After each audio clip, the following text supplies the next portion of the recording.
आप देख रहे हैं स्टार टुडे समाचार। दरअसल आपको बता दें कि खबर जनपद प्रतापगढ़ से है, जहां एसडीएम तहसील कुंडा ने ग्राम कदरों की पीड़ित की पुश्तैनी आबादी पर किसी भी तरीके से तोड़फोड़ न किए जाने का आदेश दिनांक 21 दिसंबर 2023 के बाद भी भूमाफिया के इशारे पर तहसील प्रशासन ने चलाया जेसीबी मशीन। आपको बता दें जनपद प्रतापगढ़ के थाना नवाबगंज अंतर्गत ग्राम सभा कदरों में मुस्लिम समुदाय की सैकड़ों वर्ष पुरानी पुश्तैनी आबादी की जमीन पुरानी आराजी नंबर 730/1, 730/2, 730/3 नया आराजी संख्या 482, 486/487 है, जिस पर मुस्लिम समुदाय की मस्जिद पौसला कुआं मौजूद है, जिसके मालिक स्वर्गीय जाहिद हुसैन के पुत्रगढ़ शाहिद हुसैन, ताहिर हुसैन, साबिर हुसैन, हामिद हुसैन है, जिस पर दबंग माफिया हिस्ट्री शीट अपराधी प्रभाकर पटेल पुत्र छोटे लाल पटेल ग्राम प्रधान से 60 गांठ करके कब्जा करना चाह रहा था। उपरोक्त आबादी शाहिद हुसैन, ताहिर हुसैन, साबिर हुसैन, हामिद हुसैन पुत्र स्वर्गीय जाहिद हुसैन का मामला न्यायालय उपजिला अधिकार तहसील कुंडा प्रतापगढ़ में एसडीएम के यहां विचाराधीन चल रहा है। इसके संबंध में राजस्व निरीक्षक लेखपाल ने न्यायालय उपजिलाधिकारी महोदय कुंडा प्रतापगढ़ को दिनांक 15 मई 2023 को रिपोर्ट प्रेषित किया है कि वादीगढ़ का कब्जा व दखल बरकरार है। इतना ही नहीं, चकबंदी अधिकारी महोदय का आदेशों का उल्लेख किया है। इससे पूर्व में भी तत्कालीन लेखपाल रामलाल सरोज व राजस्व निरीक्षक ने भी दिनांक 6 फरवरी 2021 को आईजीआरएस पर की गई शिकायत पर जांच उपरांत प्रार्थी गणों का कब्जा बरकरार दिखाया है, जिसकी संस्कृति एसडीएम तहसीलदार ने भी उच्च अधिकारियों को रिपोर्ट प्रेषित किया है। दबंग के कब्जा करने का आशंका को देखते हुए अधिकारियों को प्रार्थना पत्र भी दिया है, जिस पर उप जिलाधिकारी तहसील कुंडा ने दिनांक 21 दिसंबर 2023 को पुश्तैनी आबादी जमीन पर किसी तरीके का परिवर्तन न किया जाए। मामला न्यायालय में विचाराधीन होने के बाद भी दिनांक 22 दिसंबर 2023 को दोपहर 12 बजे लगभग ग्राम प्रधान रामप्यारे सरोज, क्षेत्रीय लेखपाल सत्येंद्र शुक्ला, राजस्व निरीक्षक ने भूमाफियाओं से मोटी रकम लेकर एसडीएम के आदेश का पालन नहीं किया। इतना ही नहीं, पीड़ित ने एसडीएम को फोन करने पर एसडीएम ने पीड़ित पक्ष को आश्वासन दिया। उसके बाद भी तहसील कुंडा के अधिकारियों ने 200 साल पुरानी मस्जिद पौसला कुआं तथा वहां पर लगे पेड़ पौधे को जेसीबी मशीन लगाकर तोड़फोड़ कर दिया। पीड़ित पत्रकार व परिवार ने माननीय मुख्यमंत्री श्री योगी आदित्यनाथ जी से लेकर शासन प्रशासन के अधिकारियों को पत्र भेजकर निष्पक्ष जांच कर दोषियों के विरुद्ध मुकदमा दर्ज कराकर कार्रवाई की मांग की है तथा पीड़ितों को हुई नुकसान की भरपाई की मांग की है। कैमरामैन शाहनवाज मंसूरी के साथ उत्तर प्रदेश हेड इंचार्ज आमिर हुसैन की रिपोर्ट, स्टार टुडे समाचार। आपका?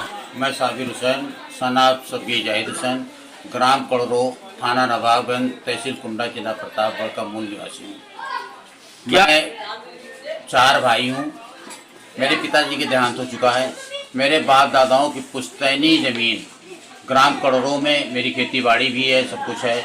वहीं मेरे एक मुस्लिम वक्फ कब्रिस्तान भी है, जिसका मैं सदर भी हूँ। मुस्लिम वक्फ कब्रिस्तान है, जिसका मैं सदर भी हूँ। मेरी आराजी नंबर 730/1, 730/2, 730/3, जो कि पुश्तैनी सैकड़ों साल पुरानी आराजी है। उस मेरी आराजी पर, पुश्तैनी आबादी पे की ज़मीन पर मेरी 100-150 साल पुराना मस्जिद, कुआं, पौसला सब मौजूद है, जिसको कुछ भूमाफिया दबंग अपराधी, जिसमें मुख्य रूप से वर्तमान समय में जो प्रभाकर पटेल है, जो थाना नवाबगंज में हिस्ट्री शीटर है, कुख्यात अपराधी है, जिसकी हिस्ट्री शीट खुली हुई है, और उसने जो है अब प्रधान से 60 गांठ करके उस पर कब्जा करना चाहा। जिसकी जानकारी होने पर मैंने एसडीएम महोदय कुंडा प्रतापगढ़ में एक अपना मुकदमा दाखिल किया। उस मुकदमे में माननीय न्यायालय में चल रहा है, जिसमें संबंधित लेखपाल और राजस्व निरीक्षक महोदय ने रिपोर्ट भी प्रेषित किया कि उक्त आराजियों पे साबिर हुसैन, शाहिद हुसैन, हामिद हुसैन, ताहिर हुसैन की पुश्तैनी है, उसमें उनका कब्जा और दखल है। वो रिपोर्ट प्रेषित की गई 15 अक्टूबर 2023 में, 15 अक्टूबर या अगस्त 2023 में प्रेषित की गई माननीय न्यायालय को। इससे पहले भी लेखपाल तत्कालीन रामलाल सरोज और राजस्व निरीक्षक ने भी रिपोर्ट दी आईजीआरएस में शिकायत पे कि उनका कब्जा दखल है, लेकिन उक्त हिस्ट्री शीटर दबंग भूमाफिया अपराधी प्रभाकर पटेल और जो उसका संरक्षण देने वाला प्रधान है, जो प्रधान जीता है, रामप्यारे सरोज है, लेकिन प्रधानी का काम पूरा प्रभाकर पटेल देख रहा है। उनकी नियत मेरी जमीन पर खराब हो गई और उन्होंने कब्जा करने का प्रयास किया। तो मुझे जानकारी मिली कि ये कब्जा कर ही लेंगे दबंगई गुंडई से, तो मैंने न्यायालय में मुकदमा विचाराधीन होने के बावजूद मैं एसडीएम महोदय से मिला। एसडीएम महोदय ने उस पर आदेश 21 दिसंबर 2023 को किया कि उक्त स्थल पे किसी तरह का परिवर्तन न किया जाए। वो आदेश की कॉपी लेखपाल राजस्व निरीक्षक महोदय को उपलब्ध करा दी गई, लेकिन वो उससे बात आए कि अब तो मामला रुक जाएगा। उन्होंने आनंद फानन में अधिकारियों को, उच्च अधिकारियों को, सबको गुमराह किया कि वहाँ गांव करोड़ों में हरिजनों की बस्ती को खाली कराना है, हरिजनों की जमीन को खाली कराना है।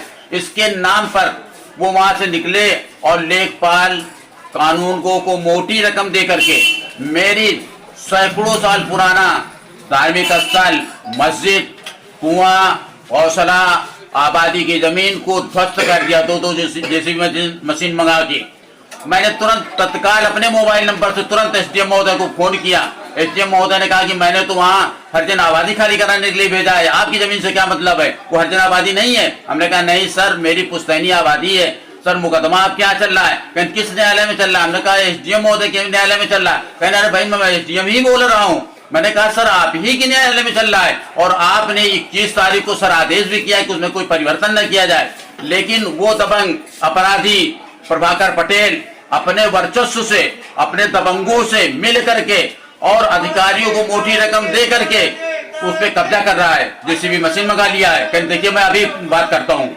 उन्होंने फोन किया, किसको किया ये मुझे जानकारी नहीं है, लेकिन उसके बाद मेरे छोटे भाई हामिद हुसैन ने, जो यूपी स्टेट रिपोर्टर भी हैं न्यूज 28 के, उन्होंने रिपोर्टर हैं, उन्होंने भी एसडीएम महोदय को फोन किया, उनको भी उन्होंने आश्वासन दिया, लेकिन दबंग अपराधियों नहीं माने। मेरी पुश्तैनी जमीन, मस्जिद, गौशाले की जमीन को खोद खाद दिया, लेबल कर दिया, उस पर स्थित पेड़ों को काट डाला, उठा ले गए, तमाम तरह से क्षतिग्रस्त कर दिया। मैं आपकी मीडिया के माध्यम से शासन प्रशासन को अवगत कराना चाहता हूं कि ऐसे दबंग अपराधी हिस्ट्री शीटर प्रभाकर पटेल जैसे लोगों को तत्काल गिरफ्तार किया जाए, उनको जेल में भेज दिया जाए। वो उच्च अधिकारियों को मिसगाइड करके, गुमराह करके फर्जी दूसरों की जमीनों पर कब्जा कर रहे हैं। इतना ही नहीं, मनरेगा के मामले में तमाम घोटाला कर डाला है। इन्होंने दूसरे का कंट्रोल खुद चला रहे हैं। इस तरह जिसकी जमीन पाते हैं उसको कब्जाने की कोशिश करते हैं, तमाम तरह के दंड फंद करके करना चाहते हैं। मैं अल्पसंख्यक हूँ, मेरा तनहा 1-2 घर उस गांव में है। हम लोग ऐसे ही परेशान पीड़ित हैं। मैं माननीय योगी आदित्यनाथ जी से, मुख्यमंत्री जी से अनुरोध करता हूँ कि ऐसे दबंग अपराधी को तत्काल गिरफ्तार करा के जेल में ठूस दिया जाए और जिन अधिकारियों ने पैसे के बल पर, उसके इशारे पर मेरी धार्मिक स्थल को, मेरी सैकड़ों साल पुरानी आबादी को, मेरे कुआं को, गौशाला को ध्वस्त किया है, नुकसान पहुंचाया, पेड़ों को नुकसान पहुंचाया है, उसकी इन लोगों से भरपाई कराई जाए। आपके पास जो प्रपत्र हैं वो दिखाएं। ये 21 तारीख का है, 21/12/2023 को उप जिलाधिकारी महोदय की मुहर लगी हुई है। सीधे आदेश उन्होंने आरआई और लेखपाल को लिखा है मेरे प्रार्थना पत्र पे। फिर मेरे भाई का प्रार्थना पत्र है, मेरे बड़े भाई है शाहिद हुसैन। मामला फिर ये है, मामला न्यायालय में विचाराधीन है। ये उसका है नकल सवाल न्यायालय का। ये रिपोर्ट है जो दिनांक 15/8/2023 को लेखपाल और राजस्व निरीक्षक सतीश कुमार श्रीवास्तव और श्री रमेश कुमार लेखपाल ने माननीय न्यायालय एसडीएम महोदय को प्रेषित किया। यह है, उससे पूर्व लेखपाल रामलाल सरोज और एसडीएम महोदय की भी दस्तखत हैं और तहसीलदार सबके अधिकारियों को दस्तखत हैं, उप जिलाधिकारी महोदय की मोहर है। यह IRF से शिकायत रिपोर्ट प्रेषित की गई है कि ये स्थल हम लोगों का है, मतलब पीड़ितों का है, अल्पसंख्यकों का है। ये भेजा गया है कि इसमें मेरा किसी का दखल नहीं किया जाएगा।